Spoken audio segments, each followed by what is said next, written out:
Mom was the head of a big tech company. Perfect daughter to take over her business someday.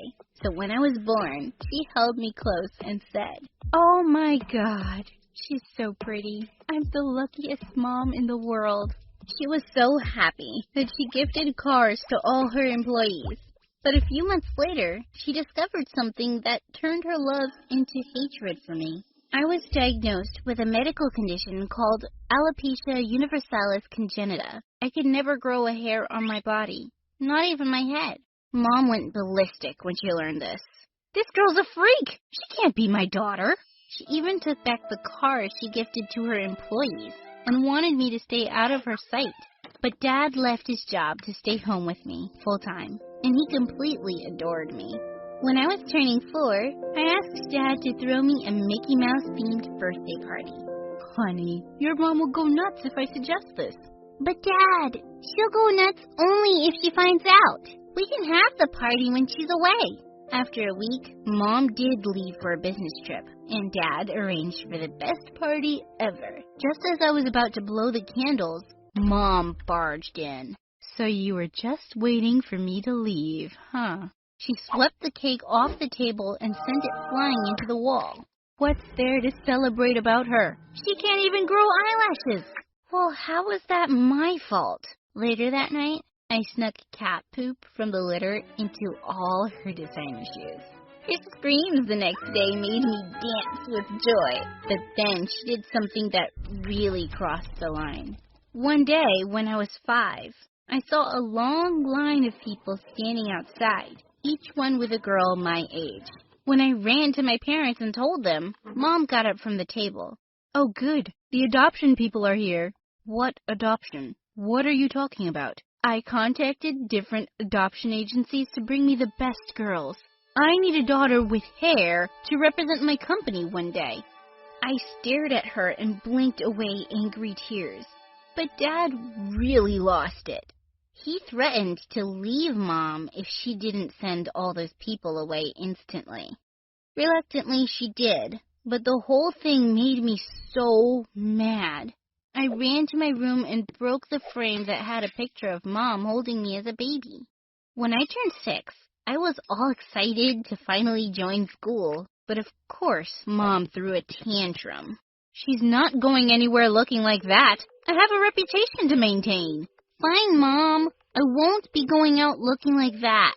I made Dad take me to the mall to buy a wig, and Mom was still super annoyed, me off to school to get me enrolled right away. It took me 2 hours to get ready for school every day, but I was loving it, especially since all the kids and teachers thought I was really pretty. On Mother's Day, everyone's moms came to school, except mine and another girl's. She told me her name was Charlotte, and she didn't have a mom. I told her mine was too busy for me, and we became best friends that day. But I didn't tell her my secret. I was too afraid that she'd think I was a freak, too. Once in 5th grade, I was helping Charlotte with some math homework in my room when Mom walked in. It was her first time seeing Charlotte, and she was awestruck. "You're such a beautiful child. I wish you were my daughter. If you want, I can adopt you." Charlotte looked freaked out, and I took her away immediately. "What was your mom talking about? You're the prettiest girl I've ever met. Even your grades are way better than mine." "Oh, Mom's just a little crazy. Maybe she didn't take her brain medicine today." After that, I only invited her when I was sure Mom was away. I managed to keep my secret well guarded, and by the time we reached 9th grade, I was one of the popular kids in school. I often wondered if people would be as friendly if they knew the truth about me. One day at lunch, a group of cheerleaders came over and invited me to a grand pool party. "Yeah, sure. Me and Charlotte will be..." "No, ew, not Charlotte, just you. It's a party exclusively for the cool kids." Charlotte turned really red and was about to leave, but I turned to the cheerleaders and said, "Sorry, but if my BFF isn't coming, I'm not either." "Okay, fine. She can come. Whatever." On the day of the party, I was surrounded by a group of boys when suddenly Charlotte came running excitedly and pulled me aside.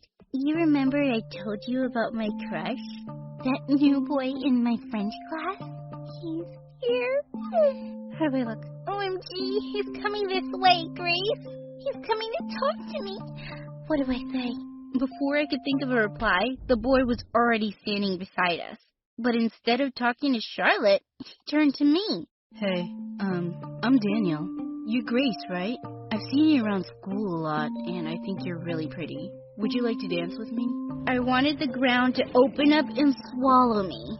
It felt so awkward. I couldn't even look at Charlotte's face. But then, suddenly, Charlotte viciously pushed Daniel aside and glared at me. Seriously? You're such a witch.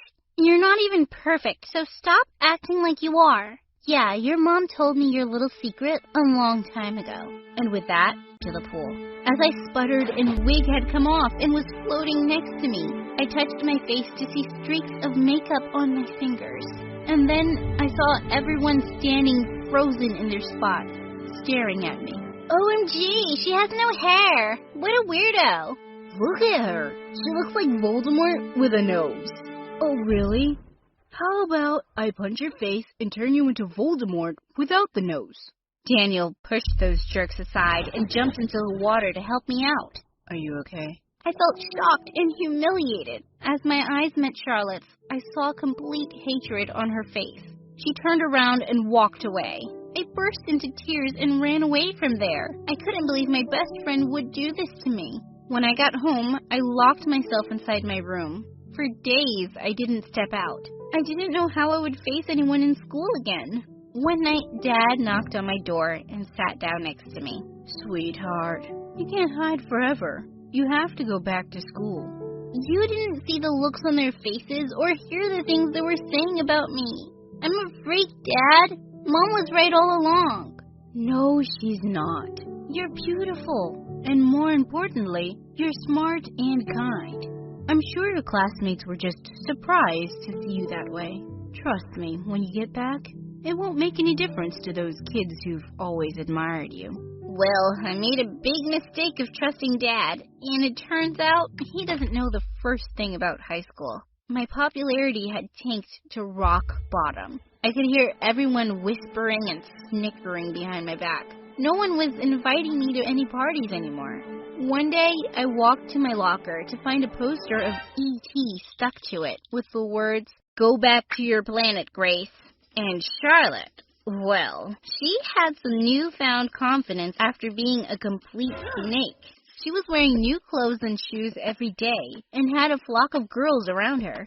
She completely ignored me, and I couldn't stand her face anyway, which is why I was horrified when I walked into my lounge one day to find her and Mom laughing and drinking tea. What is this witch doing here? That's no way to talk to my best friend. Your father really didn't teach you any manners. Your best friend? Grace, I really have to start thinking about who's going to be the face of my company one day. I mean, just look at that beautiful dark hair. Plus, Charlotte and I have always had a lot in common. Yeah, you're right about that, Mom. You're both awful people. And with that, I stormed off. A few weeks later, I was walking back from school when an older girl caught up with me. Ugh, maybe some bully from school. I know, I'm a hairless freak. I knew you were my half-sister, but I didn't know we had the same problem. I turned around in shock. Wait, my what? She slowly took off her wig, and she was completely bald. She then went on to tell me the most shocking thing ever. Our mom. She left me with Dad when I was just a baby. My dad was poor, and she married yours for his money. I've been searching for her, just so I can look her in the eye once and tell her that she's a terrible mother. My head was spinning. This couldn't be true, but then she did look like me. So, I'm just supposed to believe you? Just like that? No, that's why I have a picture of my birth certificate. And she showed me that on her phone. Sure enough, Mom's name was there. Come with me. When we got home, we walked straight into the dining room to find Mom and Dad there, and I told them everything. Mom looked horrified, while Dad was stunned. You were married before? And you abandoned a child and married me for money, and I made you the head of my company. That's it. I'm divorcing you, and I'll make sure you don't get a single penny. Leave my house now. Mom begged and cried, but none of us felt sorry for her. She packed her bags and left weeping.